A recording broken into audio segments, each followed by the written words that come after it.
said, look, I want to do a few lunges and squats, stuff that everyone's heard about. I don't know why the lunge seems, everyone seems to associate it to a night out more so than going to the gym, but the lunge is obviously one of the best things, one of the best exercises you can for your glutes, your bum, and your hamstrings.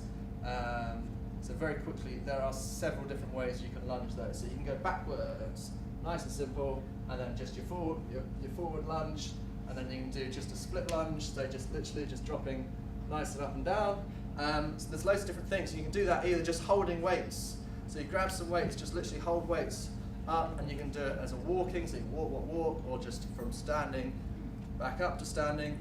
And if you do that right, so if you go quick, so if you go nice and quick, and your weights don't have to be really heavy, grab a couple of weights, kind of get your sets, 4 or 5 sets, maybe 15, 18 reps a time.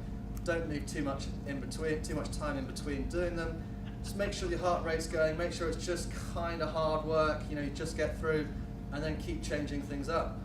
That'll be literally, if you've got half an hour, you can get in the gym and you can really make yourself sweat. But if you come out the gym kind of feeling like, well, if you come out a little bit more refreshed than when you go in, you've got to be a little bit kind of disappointed with yourself. So don't do the kind of 1 hour lunch break, kind of like 30 minutes or 20 minutes either side, and then that actual 10-minute period in the middle where you're actually going to the gym.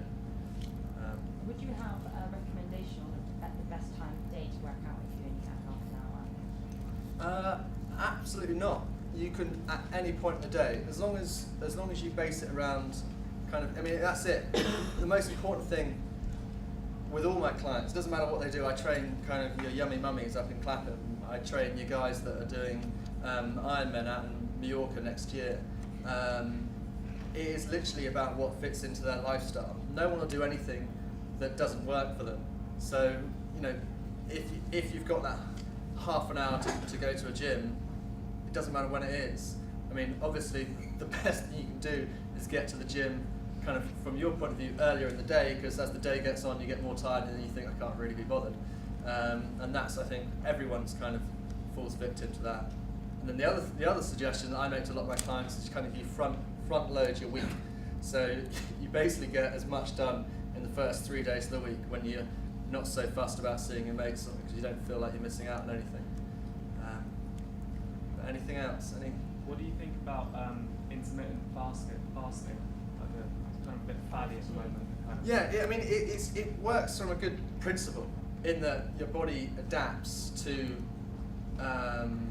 whatever you feed it and however you decide to train.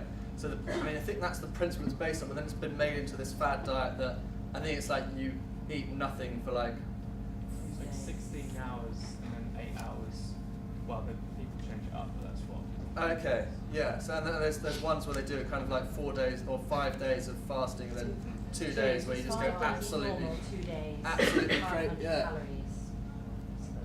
Yeah, you're going to make yourself diabetic if you do that for too long. But the principle is very simple, that your body will get used to anything that you do. So if you basically set yourself 4 or 5 weeks where you're going to eat very well and train hard, you'll find that your goals or your achievements and your results you get in the first 2-3 weeks are going to be so much bigger than the goals you get in the second 2 or 3 weeks, because your body starts to adapt. So especially with food, kind of in the grander scheme of things, if you're looking to keep things moving and you are serious about it, what you can do is just called carb cycling, which is every now and again you just eat slightly more carbs or change your ratios of carbs, but that doesn't mean that's not junk food. That again is your sweet potatoes and your vegetables and your couscouses, rather than your kind of mountains of just junk.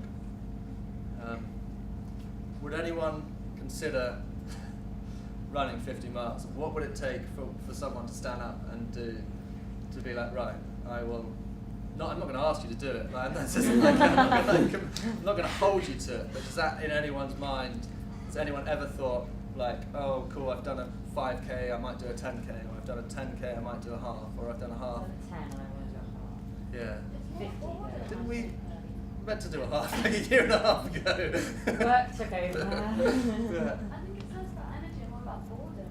Yeah. If you're running for that long. Yeah. Motivated. I mean, do you ever come across that? Yeah. Yeah. Well, yeah. I mean, it is. You kind of. It's a funny thing. I don't know. It's a bit of a fad book. Has anyone read Born to Run? Yeah.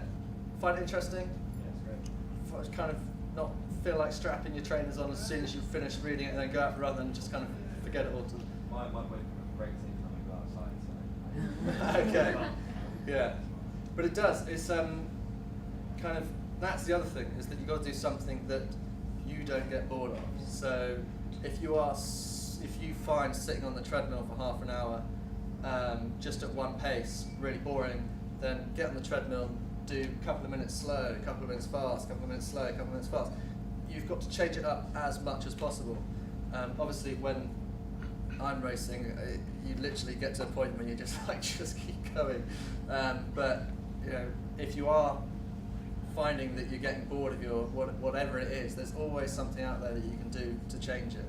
And if you're going to the gym every time and sitting on the treadmill just trying to burn kind of your 200, 300 calories, I don't think, you know, running doesn't actually burn. You know, you sit on the treadmill, it doesn't actually burn that many calories compared to what you might think. Get on the step machine. The step machine's a great bit of kit, especially kind of the ones up, down, up, down, up, down. Cool. Especially girls, it's literally, that is just your bum and your hamstrings again, and it's just dun dun dun. I only ever see people on it for about 5-10 minutes. It is quite hard, but if you can get on that for 30-35 minutes, I mean, it's pretty impressive. But that's a great. If you've got time constraints, don't sit on the "it's easy, that's why I do it" machine. What are those ones called? The cross trainers. Yeah, yeah. That's, yeah. You kind of, yeah. You might as well just